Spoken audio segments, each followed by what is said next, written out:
Hello and welcome to Geeking Out About It. Today we are here to talk about Stranger Things, the Netflix original series that has become a global sensation. Joining me, we have a couple of familiar faces. We have Sam Coons and the student engineer Emma Savering. And joining us for the first time in Geeking Out About It history is Landon Simpson, creator and producer of KBVR TV's newest series, Inside the Silver Screen. I highly recommend checking that out after this video. How's it going? Glad to be here. Glad to have you. Stranger Things is a sci-fi sort of fantasy series that takes place in the 1980s in the fictional town of Hawkins, Indiana. It follows a group of young kids as they discover a twisted alternate dimension known only as the Upside Down. There they meet a young girl named Eleven with psychokinetic abilities and is the only one who can close the rift between the two worlds.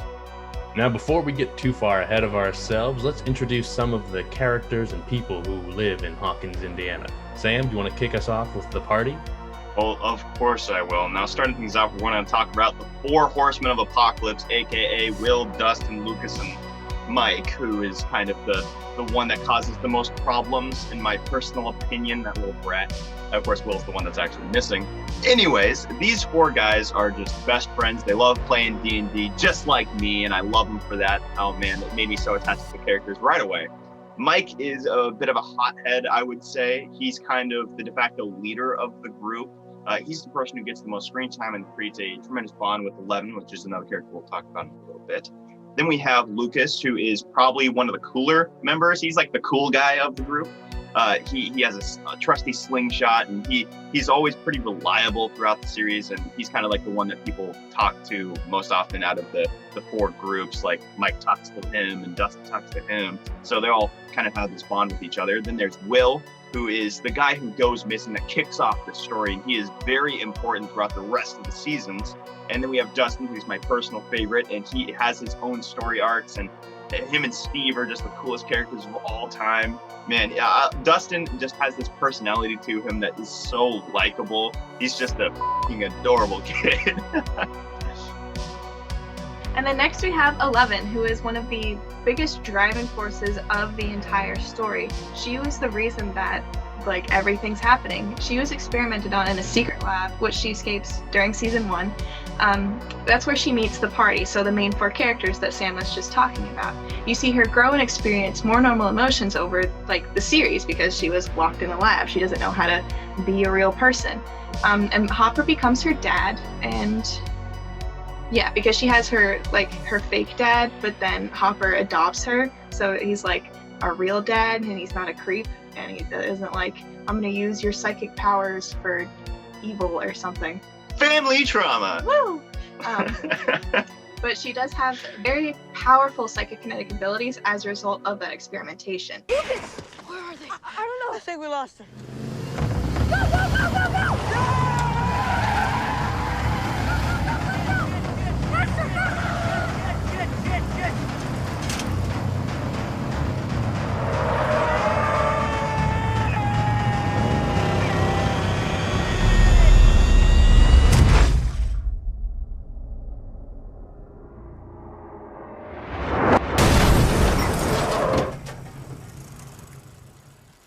Which is the cause of the Upside Down rift and why Will got schlorped in there. It's the whole reason everything's happening.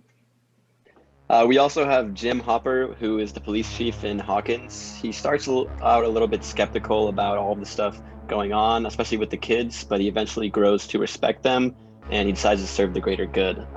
His daughter died of cancer, so he really tries to make amends from that by taking care of Eleven. He does a lot of independent investigation, and then he works later with Joyce Byers. So it's kind of like Joyce and him investigating stuff when the kids are often investigating stuff as well. So it's kind of like the two groups. But yeah, he always is looking into the Upside Down with Joyce Byers throughout the whole entire series. And next up, of course, we have Joyce Byers. This is Will's mother, and she's really determined to keep her family safe at any cost, and she'll go to extreme lengths to do so. During season 1, she's actually able to find a way to communicate with Will while he's trapped in the Upside Down by stringing up a bunch of Christmas lights in her living room. and she knows that he's still out there somewhere, despite the cover-up attempt by the lab, even involving a fake body made to look like Will that was filled with stuffing. And then we have Max, who is a important character introduced in season 2. She becomes part of the group, like as a whole, which does cause some rifts. But she's a tough skater girl who joins the group and becomes part of the gang. All different ways to say that she becomes part of the main cast. She ends up kind of like dating Lucas, which is part of one of the reasons for that rift I mentioned just a bit ago. And she becomes very close friends with Eleven, and lives with her very mean stepbrother, who we will mention shortly.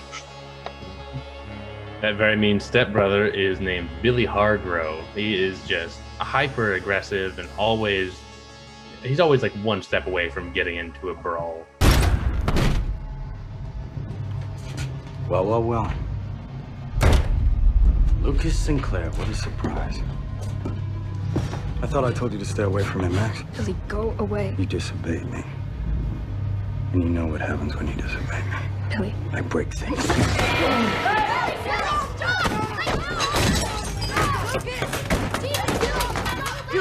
Since Maxine won't listen to me, maybe you will. You stay away from her. Stay away from her. You hear me? I said get off, please! You are so dead, Sinclair! You're dead. No, you are. During season 3, he actually gets possessed and becomes a host for the Mind Flayer, which is kind of the big bad of the Upside Down. It's a big, smoky, shadowy, like tendril monster, and that's what controls the hive mind of everything in that dimension. But he does get one last heroic sacrifice. He goes, "Rah!" Yeah. And the last character we need to mention, as I mentioned very first thing, this guy named Steve. Steve the Hare Harrington. An absolute unit of a character. This guy was introduced as just the biggest jerk. He was this terrible person. He dated Nancy, who is Mike's older sister. And he was just this guy who was being problematic at the beginning. But then all of a sudden, he kind of just switches. He understands that it's his fault. He was being a bad person. And so he went to go redeem himself. And in the process, became the best character ever. He became like the mama bear for the gang. He protected them. Him and his trusty bat held off the Demogorgon. It was so awesome. And then throughout every season, he always goes out and does something with Dustin. And those two are just like two peas in a pod. They're awesome. Have a nice day. Thank you. Hi, Hi, I'm Dustin. I'm Robin. Pleasure to meet you. Is she here? Is who here? Henderson. Henderson, he's back! He's back! I'm back. You got the job. You got the job! Yay! Oh!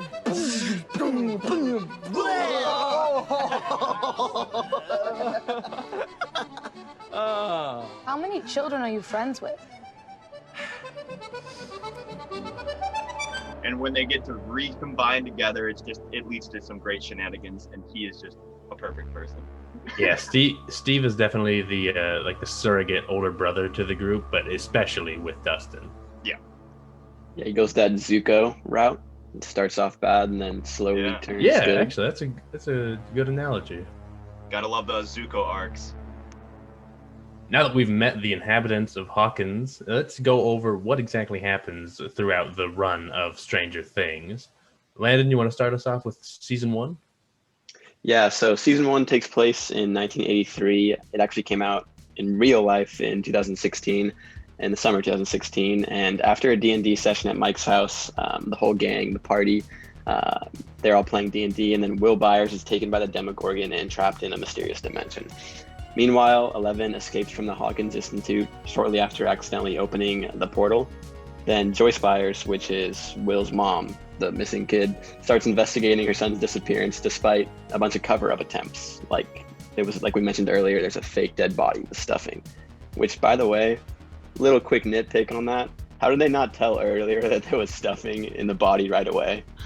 Like, Yeah. it took him a lot of investigation to Suspension of get belief. into the stuffing. I don't know. I mean, most Uh, people don't see a dead kid and immediately go like try to touch it and see what's inside. Is there meat in there?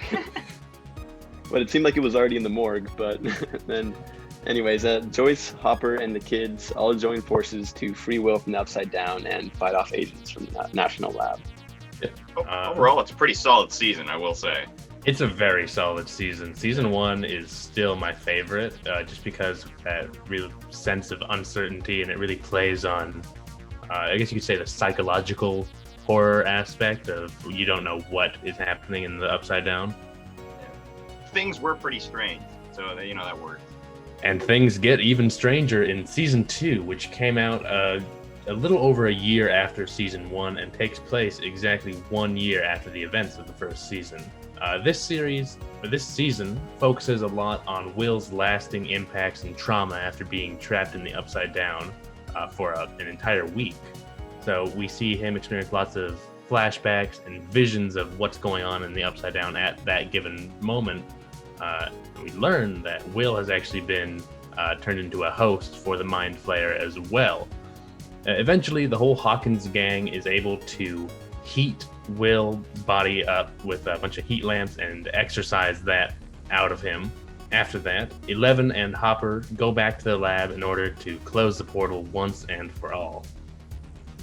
And Bob saves them all. God bless Yeah. Bob.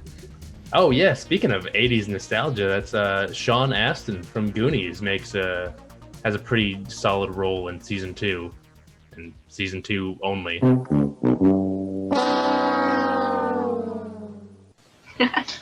Samwise Gamgee. We love you, Bob. Rest in peace. Do you like the 80s? Well, then season 3 is just for you, because it is the 80s. It's the summertime, it's the 4th of July, it's just really showcasing the 80s, really. There's some stuff involving the Mind Flayer returning through a small rift created by, you guessed it, Russians. This is the 80s. Yep, we're stretching this story out as long as possible. Who knows what's going to happen in season 4? Anyways, basically, they have to attempt to close the portal again, except this time, instead of it being on literally just Eleven's back, Hopper and Joyce are the ones who have to get the job done in the end. And everybody is getting attacked by this giant abomination, which they call the Mind Flayer, but it isn't the Mind Flayer. It's basically like a flesh titan, I would call it. I don't know, it's an abomination of something. And it starts taking over people's minds, including our boy Billy, which we mentioned earlier. And boy, is he dangerous. Boy, is he dangerous in his car. It's an overall good season, pretty entertaining from each arc, but I think it was a nice ending point. And I seriously don't know where they're gonna go from here. Now that we've covered the basics of what happens throughout the show, it's time to talk about why people love this series so much and why it's become such a huge hit around the world. The most apparent factor in this is that it's kind of a love letter to the 80s and all the popular media franchises at the time. You can definitely see the influence from things like Stephen King's It, which draw parallels between the Losers Club and The Party, as well as other horror movies like Poltergeist. All the scenes with Joyce and the Christmas lights, that's actually meant to be a direct reference to the scene in Poltergeist where the daughter is talking through the TV and the other electric appliances in the house. Another thing similar to It, the Losers Club, is Finn Wolfhard is present in both these 80s nostalgia movies. Yeah. He's got the hair for it. But yeah, Stranger Things really has kickstarted a lot of the careers of the younger cast members, and even some of the older ones, like David Harbour, who played Jim Hopper, has gone on to have a little more name recognition, even though he was in the Hellboy reboot. No, we don't talk about that. We don't talk about it. But he is gonna be in Black Widow coming out eventually. I'm pretty sure that movie was supposed to come out in late 2019. Yeah, it got delayed a whole year. Also, Winona Ryder operating that late 80s niche as well, because she's so famous for Heathers in the late 80s, and here she's like, I can play another 80s character, sign me up. Yeah, now she's old enough to be able to play her character in Heather's mom.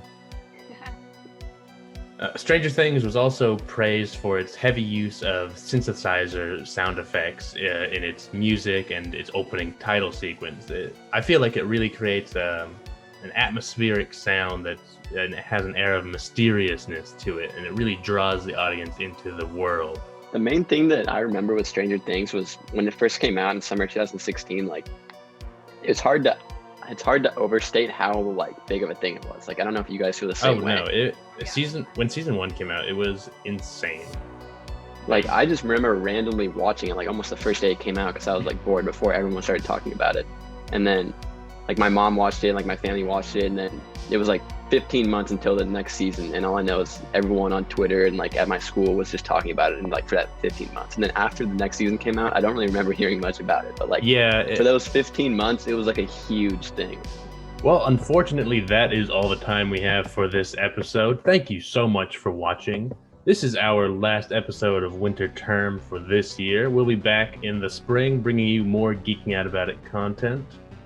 Be sure to check out KBVR TV on Twitter, Instagram. Follow us on Twitch at twitch.tv/KBVRTV26. And be sure to check out more Geeking Out About It content as well as Inside the Silver Screen. There will be links to both of those at the end of the video. Thank you so much for watching. Have a good one.